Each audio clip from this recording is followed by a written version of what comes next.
So good evening, ladies and gentlemen, and distinguished guests. Thank you very much for coming to the Real Estate and Construction AmCham dinner event. As I said at the last networking event, we wanted to try and leverage off the very popular real estate and construction networking events to try and do some more focused events that provided different value to the AmCham members and the audience, bringing together some leaders in the industry and presenting some data and trying to make this movement somewhat of what is the American Chamber of Commerce AmCham Real Estate and Construction members. We have Mr. Anthony Galliano as part of our speakers and panel, the president of the American Chamber of Commerce. After Anthony says a few words about his door-knocking trip to the US, which he told me to say, I will then present the AmCham Real Estate and Construction survey data, which I assume many of you filled out a few months ago. So this is our opportunity to present those answers. I'll also provide some supporting data from realestate.com.kh in our survey that we did earlier in the year. And then we'll also have Lawrence Lennon, the country director of CBRE Cambodia, speak about his sentiments and updates on the Cambodia real estate market, given we're pretty much exactly mid-year, and what to expect into the future as we continue to come out of COVID, which obviously impacted the Cambodia real estate market, as well as many markets around the world. So, without further ado, I'd like to welcome Anthony Galliano. Good evening, and thank you for coming tonight. The purpose tonight really is AmCham's first real estate survey, which is now going to be an annual survey in collaboration tonight with realestate.com.kh. So I thank Tom a lot. Washington was 4 full packed days, meeting with the executive branch of the government, the legislative branch, for those non-Americans. Legislative means senators and congressmen, and think tanks and consulting firms, lobbyists. Kim joined as Kim's vice president of AmCham, and so did Travis Mitchell, who's the executive director. So 3 of us this year went. And I'll tell you what, I'm pretty happy that 3 of us went. Because when we got there, we kind of realized how Cambodia was not represented in the past. And it's very important that we were there, and it was an eye-opener, a real eye-opener for us. This was 15 countries that was represented. It's a get-together of the regional AmChams. It's called a doorknock, meaning in the past, when there was less people, they would just go into offices of senators and congressmen, sit down with them and have a chat. But given the importance of the region now, I think we had 50 people that attended, 3 from Cambodia, but some countries had 6 or more. Singapore, big delegation. Australia, big delegation. I'm very proud that Cambodia went and was represented in Washington, D.C. and had a voice. But what's more interesting is what's going on in D.C. and what's going on in the United States, what the sentiment is, what are the key issues. I felt that we were a little out of touch of some of the radical issues, maybe some of the really potent and extreme issues that the U.S. is going through. Let me just say some of the parties we met. So the U.S. Chamber of Commerce, obviously very involved. The China Center, the New York Times, Asia Pacific Economic Cooperation, U.S. Department of State, U.S. Department of Treasury, the Indo-Pacific Economic Framework Trade Administration, which is part of the U.S. Department of Commerce, trade representatives, the Asia Group, America First Policy Initiative, which I guess is topical these days because that was rooted from President Trump, former President Trump, and the American Leadership Initiative. So also we met Congress and the Senate. We met Representative Rick Lawson and Senator Bill Hagerty, Representative Young Kim, Senator Todd Young, Senator Maggie Henson, Senator Steve Daines, and Representative Lloyd Smucker, Representative Jimmy Panetta, Representative Emil Berra. So what was the purpose of this visit? This is the AmChams of Asia Pacific, again, 16 chambers of commerce. The objective was to support U.S. efforts to meet governments in the region on shared interests such as addressing climate change, health interests, support disaster preparedness, maritime domain awareness, innovation and investment in green energy. There hasn't been a trade treaty signed by the U.S. in 10 years in the region. And there's been some trade treaties, obviously, across the region which have been signed, but the U.S. hasn't initiated one. So there was this clear discussion on what the U.S. strategy is there. Key themes. Number one was China, to me, at least, and China risk. There was views that China is a competitor to China as an adversary. The reasons being just honoring trade treaties, dominance in rare earth minerals, currency manipulation, and leveraging emerging market nations. Another key theme was the Indo-Pacific Economic Framework for Prosperity, which is IPEF, which is very important on the U.S. agenda for trade. Again, we haven't had a trade treaty signed in 10 years. This is President Joe Biden's initiative for trade in the region. It focuses on connecting economies, digital trade as a key pillar, having a resilient economy against supply chain commitments, diversifying the supply chain, and clean energy economy and fair economy, seeking commitments to enact and enforce effective tax, anti-money laundering, and anti-bribery regimes. So this is a very important trade treaty. On the downside, it doesn't guarantee market access. It's non-committal. And there's some positioning, I think, from China saying it's a decoupling from China because China's not part of it, neither is Taiwan. And neither is Cambodia. So this is something we have to also look at because it involves 15 nations. Supply chain was another big issue. The fact that COVID has been an eye-opener, that we have supply chain issues, and that a lot of the reliance remains on China. So diversification of the supply chain was very important. Capacity building. Energy dependency. We see what's happening in Europe, so there's concern that there's too much energy dependence. That countries don't have a energy dependency strategy. Europe is facing a very severe risk with not being able to get gas from Russia. So this is a major issue. Domestic politics. I think for one thing that I get general agreement across everybody we spoke to was probably China risk. That was definitely agreeable. In terms of former President Trump, I think I got the feeling that what's happening with January 6th is probably seeing the Republican Party maybe moving on a bit in case this gets worse. And there's some candidates that they felt comfortable with, such as Ron DeSantis, Haley, Governor of Texas. So that's where we're at. Thank you very much. Thank you very much, Anthony.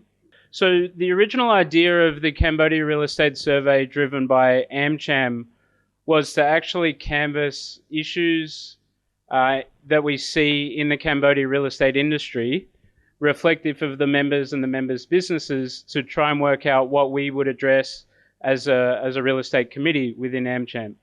But as the weeks went on, the survey started to grow legs, and we said to ourselves, well, why don't we try and cast the net a bit wider and ask some more real estate related questions around the state of the market.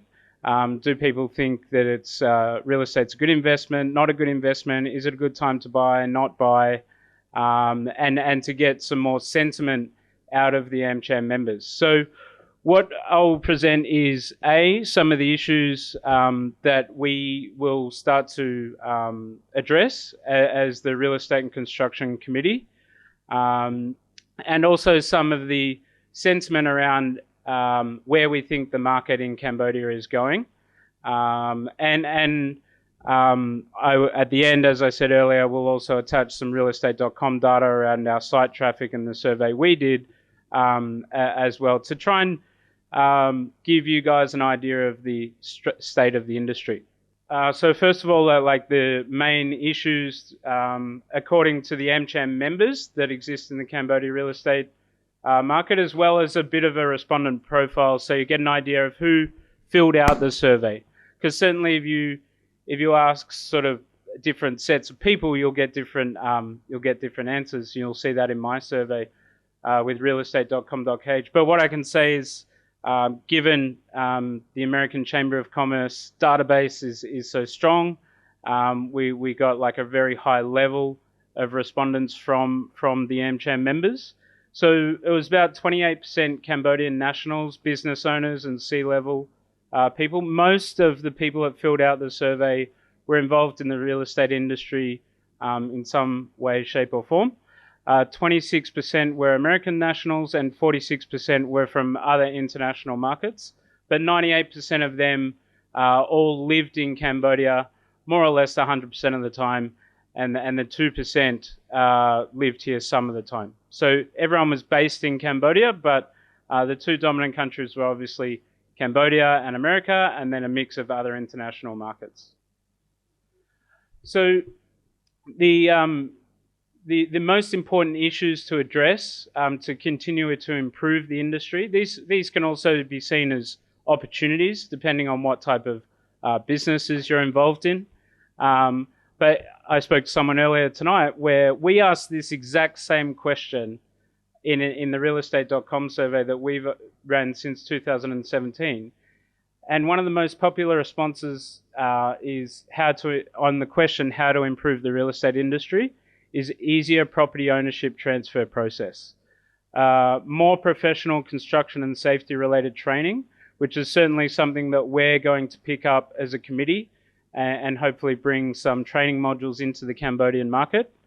Uniform and standardized construction standards, transparency around real estate transactions. I think this is a must in a market like this and any emerging market. We ran an event earlier this month where we now know that the National Bank of Cambodia has launched some type of property index, and we will continue to work with them as a committee to make sure we know how us and our members can access that information. But it's fantastic to finally start to see movement in that area, because we feel like the more transparent a real estate market can become, the more investable it is for international and local buyers. Laws around marketing gimmicks used in property marketing. I'm sure you all see that it's something that happens in every real estate market, really, but in markets like this, there's no real laws around it. So what we mean by that is, people, there's no law, for example, whether people list a property if it's net per square meter or gross per square meter, or you see ads on Facebook, and hopefully not my platform, but with the first number and then XXXX, right? It wastes people's time. It's not transparent, and people are just trying to generally trick you in showing your interest in a property, and then you get to the end of the process and all of a sudden you can't afford that property. So I think that's very important. More professional real estate agent training, which is something as a committee we'll again address and combine number 2 there. And standardized agent commission as well. This is probably not something like we're in a position to address, but it's a topical point, and certainly something that came up from the survey. So we asked the members a question: do you think the industry is doing enough to make housing affordable? And this is really a question for the middle to lower class Cambodians, and how does a market like Cambodia give access to home ownership to not just the affluent and the international investors, but everyone in the market. Something that we in our business see is really important, and obviously so do the members. Although there's a lot of opportunities in the real estate industry in Cambodia, it's a very topical question. Is there oversupply in the market? So we asked this to the members, and 23% of people said yes, just under 19% said no, but 50% or just under 50% said there was oversupply in the market, but only in certain areas of the market. And just under 9% said they weren't sure. So respondents' sentiments on the real estate market.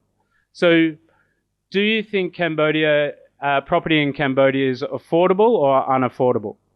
Now, this again in the realestate.com survey we get contradicting results. I think when people fill this out is, especially from like a high net worth database like we would consider the AmCham member database as, of course, property in Cambodia for an international buyer would seem extremely affordable. But is Cambodian property affordable for the middle to lower class Cambodian? Which can relate back to our previous statement to say that no, there's not enough affordable housing in the market. In the next 12 months, do people that filled out the survey, do they think properties will increase? So even though they say that over 50% is unaffordable, 63% believe that in the next 12 months property will increase, 13% believe it'll decrease, and 16% said it'll stay the same, and 7% said they weren't sure.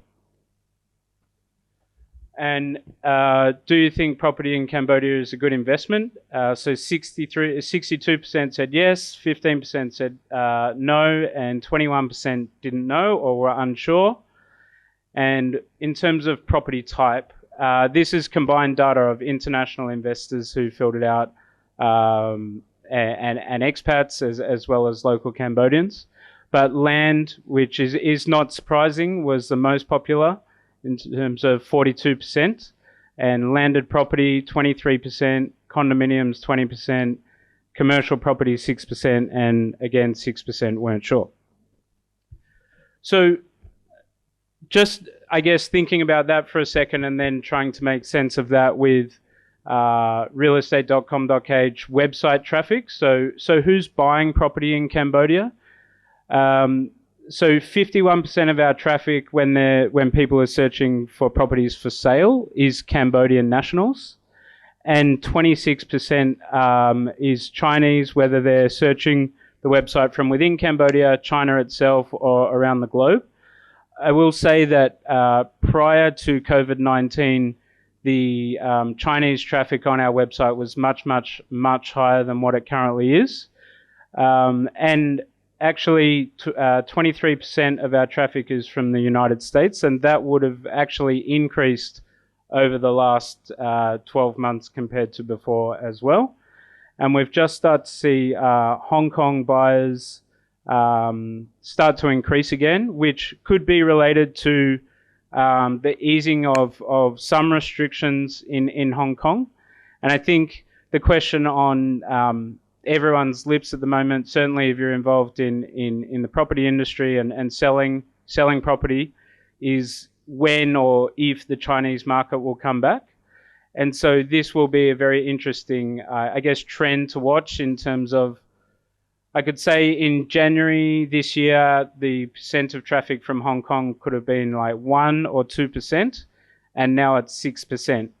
So will we see the increase of Chinese investors starting to come back in this market and follow the traffic that we're seeing out of Hong Kong as restrictions start to ease across China? The industry experts that I speak to and my team ourselves, we don't really expect it to get back to pre-pandemic levels in terms of Chinese investment, certainly until the second half of next year and potentially the first quarter of the year after that. And over the last 2 years during COVID, we saw like Europe as a whole being quite interested in the Cambodian property market, but over the last sort of couple of weeks that started to ease off.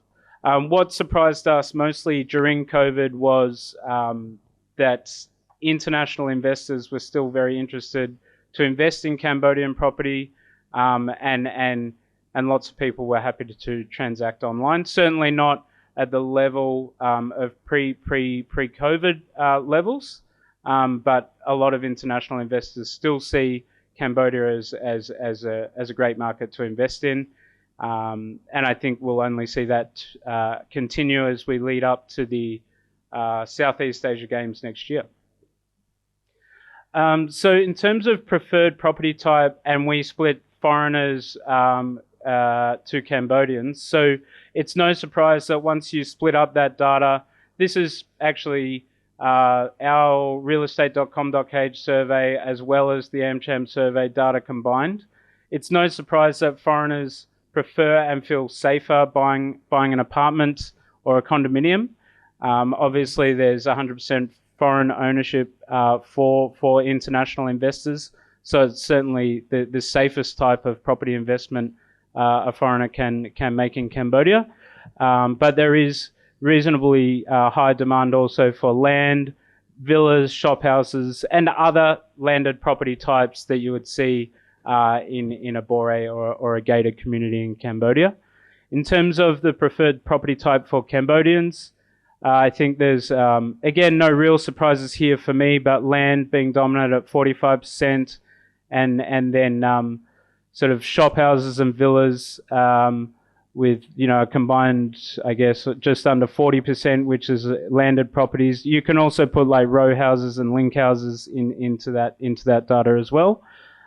With, I would obviously way less demand in the apartment and condo sector than an international investor, but certainly much higher than we've seen in previous years when we've done the survey. And I think that's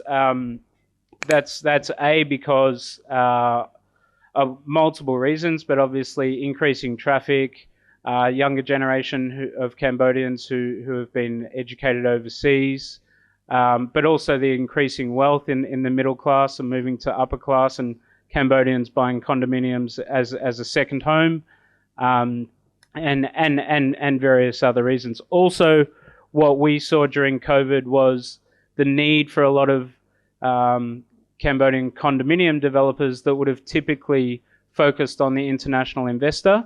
All of a sudden, they had to consider the local market and the local buyer, which at the end of the day, I think is a great thing. But to do that, many developers had to change payment plans, decrease pricing by removing sort of furniture options and things like that. And that's really what started to drive the demand from local property buyers in the condominium sector. I can say when we first did this survey in 2017, from Cambodian buyers, it might have been closer to sort of 1 or 2%. So where are people looking to buy? Combined data. The grey, it's sort of a nice slide to finish on. So the grey data points is the survey done when we did it in 2017, and the green is 2022, so the most recent data. In 2017, Choi Chung Va was 12.7% in terms of preferred preference of where to buy, and it's skyrocketed over the last few years to be the most popular area for people to buy property in Cambodia. Thank you very much. Thank you everyone for joining the event this evening. It's a great turnout. Good to see some familiar faces in the crowd. So just a sort of brief overview of what I'm going to talk about this evening. I'm going to discuss the macroeconomy, followed by key insights into the office market and the retail market in Phnom Penh, followed by the Q&A session that Tom mentioned earlier. As you are all aware, Cambodia has performed incredibly well when it comes to the pandemic. The fact we're all sitting here today in a room, nobody's wearing a mask, it's pretty unbelievable. Cambodia has over 90% full vaccination rate. When we look at our regional peers, that's pretty good going, all things considered. Following the reopening of the borders in around December, Cambodia really just rebounded in terms of confidence. And I think that confidence is reflected in these numbers. A key question as we move through these slides is, how well-founded is that confidence? Because, of course, this is the confidence of the landlord, I must emphasize. And it's important to remember that the numbers are either increasing or stabilizing in a lot of key segments other than prime retail, as we will discuss later. So when we go through the headlines, the things that really jump out are the milestones that Cambodia has actually gone through over the past half year. The number of free trade agreements that we've entered, which are extremely major in terms of RCEP, the China-Cambodia Free Trade Agreement, the up-and-coming Korea-Cambodia Free Trade Agreement. All of these things are really fundamental for Cambodia in terms of it moving to its next stage of development. These are important in terms of trade, and this is something that Cambodia really, is more and more focusing on, which is something that I'm very excited about. In addition to that, we've got a growth in industry. So we saw the launch of the first automotive assembly plants in Cambodia, which again is really pivotal to the overall development of Cambodia. We wouldn't be giving an assessment of the macroeconomy if we didn't look at the global context.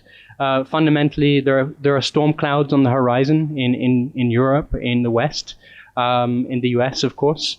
We are all very familiar with the fact that the globe is facing these inflationary pressures, and it wouldn't be a fair assessment of our outlook if we didn't take these into account. Recessions are on the horizon, and I think technically the US entered a recession this week, actually. So something to take into consideration when we're looking at the sort of the short to mid-term.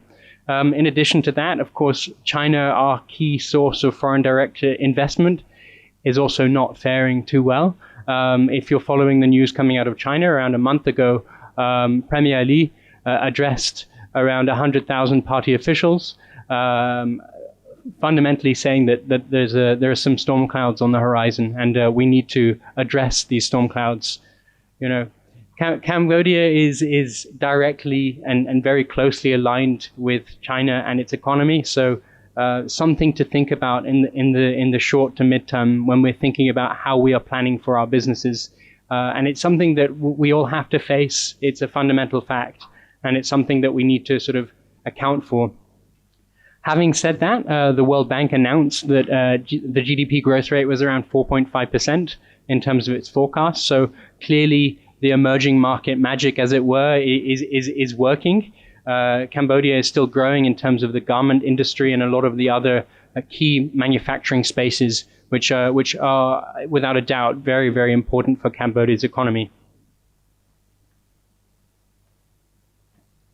So when we're looking at the COVID recovery, it's unbelievable, to be honest.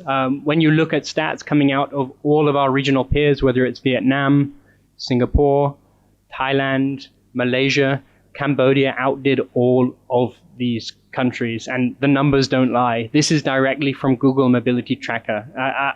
I was quite astounded, and I didn't quite believe it when I first moved here, in terms of the way things reopened and the way things re-engaged.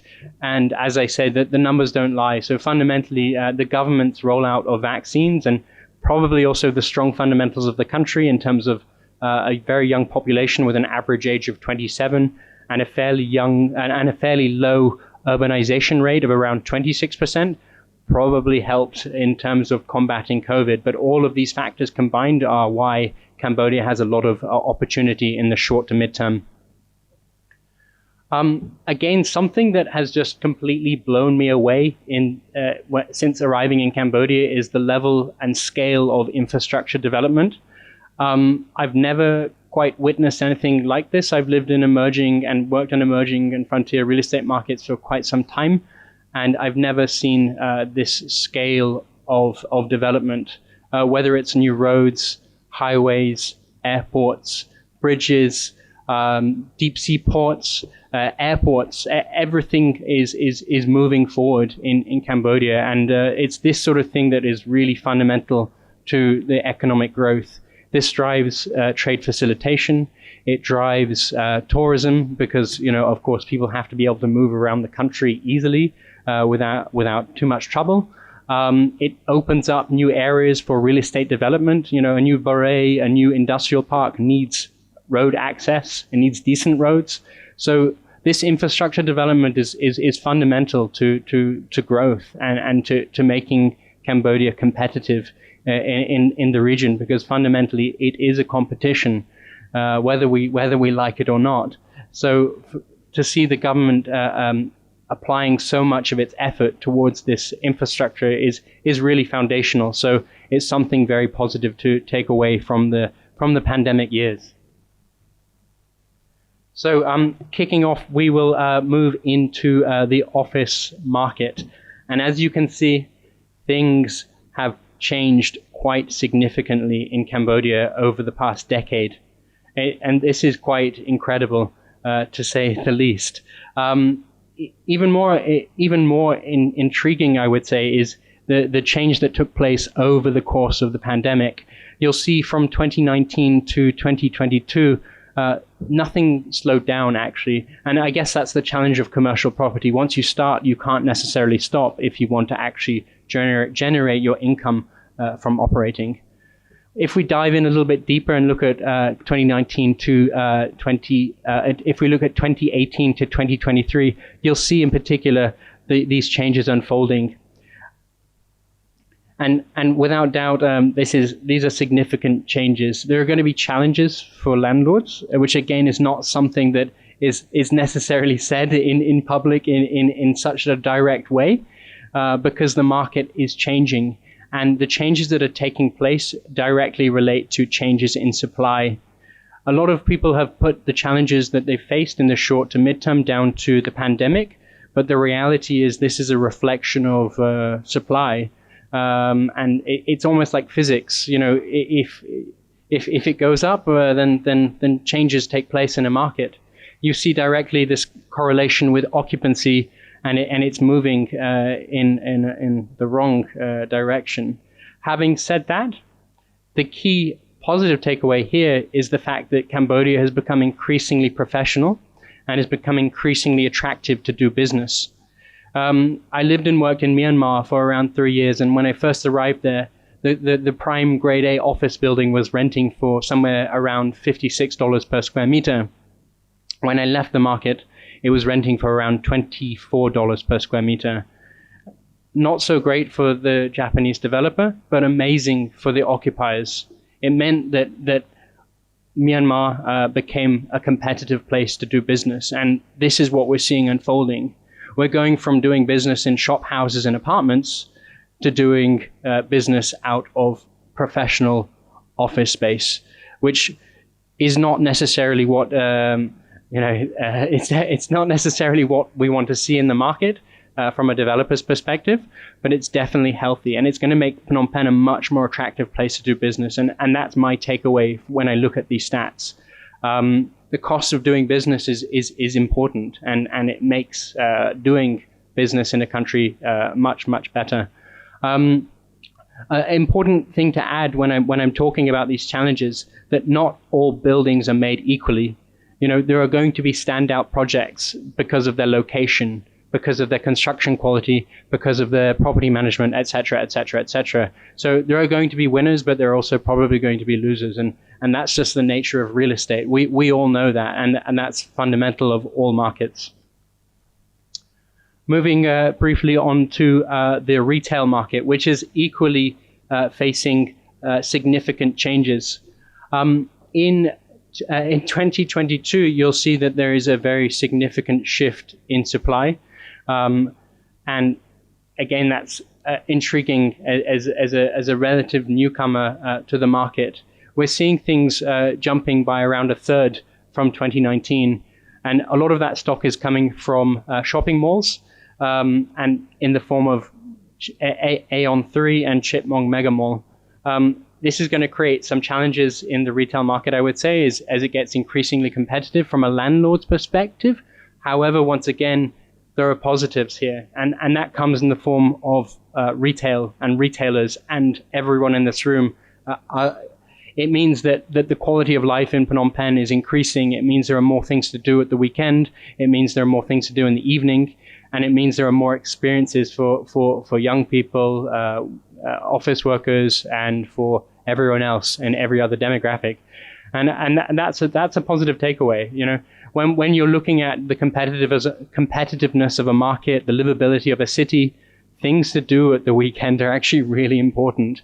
So I would say, you know, one of the key takeaways from these rapid changes and these rapid developments is the fact that, you know, there's a lot more to do, and it makes Phnom Penh a much more livable and interesting place to operate. I'll keep things brief this evening. So all I will say is that these are exciting times for the real estate market, and it's rapidly changing, and fundamentally that's why we're all here. There are an abundance of opportunities which are being created by these changes that are unfolding. So thank you very much for your time this evening. I hope you enjoyed it. Thank you. In reality, since 2016 and 17, there's been a lot of people in property and property development that have relied on foreign investment from Chinese investors. And I think any market in the world relies somewhat on Chinese property buyers. But I think somewhat of the silver lining during COVID is that we've seen through realestate.com like a really healthy mix of European buyers, Australian buyers, US buyers, Japanese, Korean, and yes, the property prices have come down a bit, which has made some properties more accessible for local Cambodians. So I just wanted your thoughts on international investment with an American angle. Thanks, Tom. That's a tough question, to be honest. I guess I came out of Washington with a very pessimistic feeling, at least from a government relations point of view. I mean, with the sentiment on China and Cambodia very close to China, I think Cambodia might get accidentally lumped in there, or probably lumped in.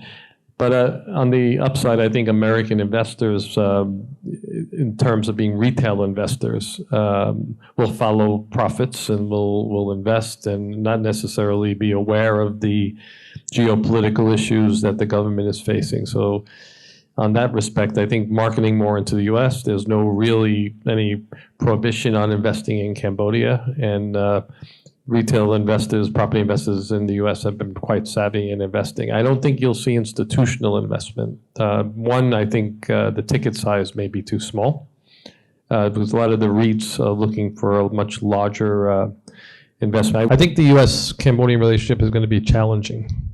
I mean, that's the best I could put.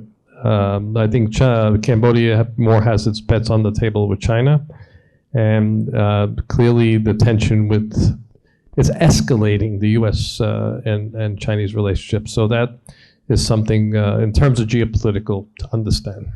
I think in terms of oversupply, like pre-COVID, there was like such a huge demand for more office space in the market. Everyone was super keen to get out of not necessarily the shop house, but like the traditional villa office. And so developers were reading the market and rightly so, building, C, B, and A grade office space, and then all of a sudden COVID came. This stock was coming onto the market, and there's less multinationals and local companies needing office space, and most businesses, including my own, were looking for rent reduction or a smaller office.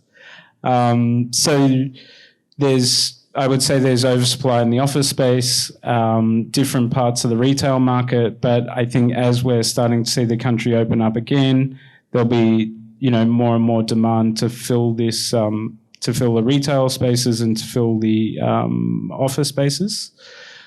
I've also got my own idea around the strata titled office space for sale. I think that's a difficult thing for a multinational to get their head around renting a space like that. So maybe some developers like that might find it hard. However, there is a level of attraction for, I know, like Cambodian-owned businesses to occupy office space that they actually own. In terms of supply in the Bore or landed property market, and is there oversupply or risk of oversupply in that part of the market? I was saying it's one of my things at the moment, I try and measure this by the level of agent commission that developers offer to agents. And so the leading Bore developers in the country, so take, and some are here tonight, but say Bore, I'm going to make some assumptions, right? But take Bore Savanapum, definitely Bore Penghut, definitely Orchidee, definitely Chitmong. If you wanted to buy a villa through me today and I was a real estate agent and I took you to their office and I said, hey, here's my friend David, he wants to buy this property, I've advised him over the last 3 months, they would currently pay me 0% commission, which means there's still pretty high demand in the landed Bore property market. However, I am speaking to groups like OCIC that have obviously some of the biggest developments in the country, and they, and if you're here tonight, OCIC, maybe put up your hand, that I think they do get a bit frustrated with the idea that local investors will sort of buy all the shop houses and all the properties in these projects, like you can see on Diamond Island, as investments, and then just sit on them, so they sort of become ghost towns in a way, but the buyer's happy enough sitting on it and feels like it'll increase in value, and it probably will. In terms of the condo market, there was a huge, not race on, but the market was pretty hot pre-COVID.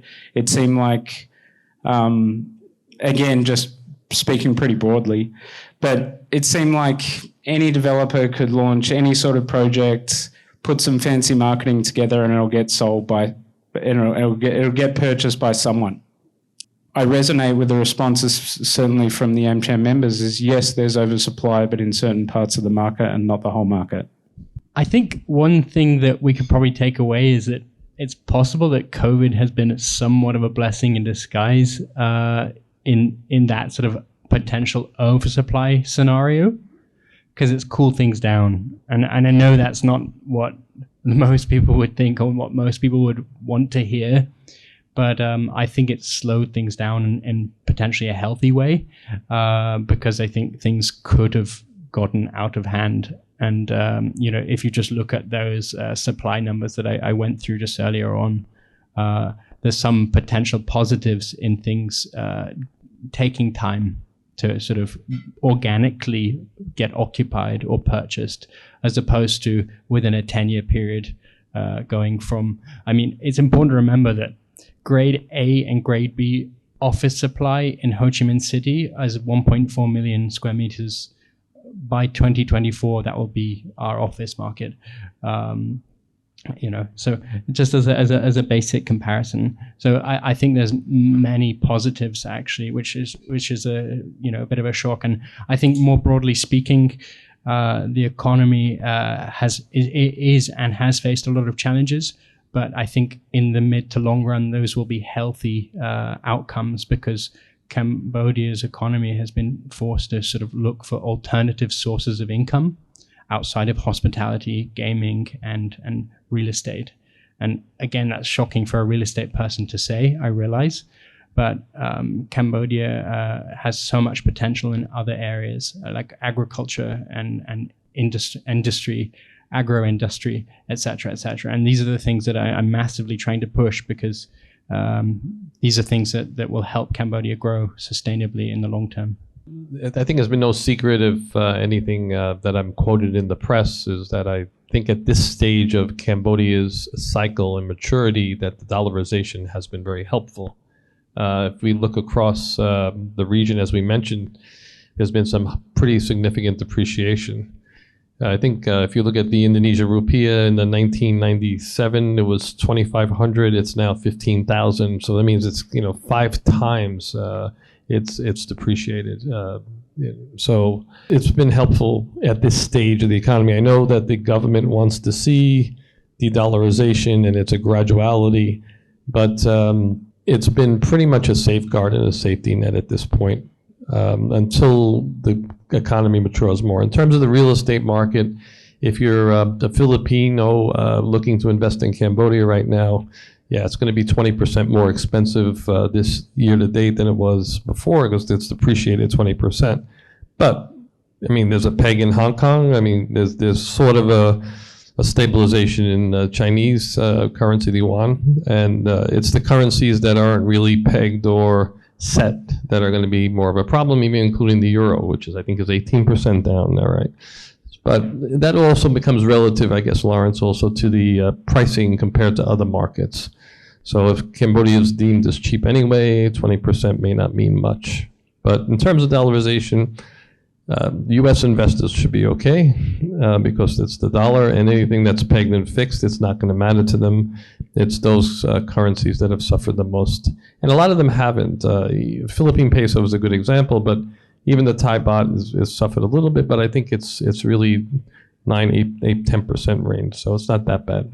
What we've seen over the sort of last 3 or 4 years of properties that have started to be handed over is initially they'll engage a professional property management company, whether that's CBRE or others, and we've seen a trend that we didn't really like where they would engage a property management company, and for the first year or two the property would be extremely well managed, and then the owner of the project sort of assuming that they might be able to do a better job or as good a job at a fraction of the price of the property management company.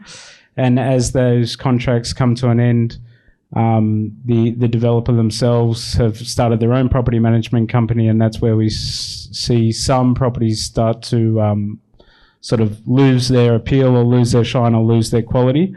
However, I think now that there's a lot more competition in the market, and there's developers have to, fight to make sure that their properties are well tenanted, as well as there's more developers. Again, one thing COVID's done is probably wash out the one-time developer, I think.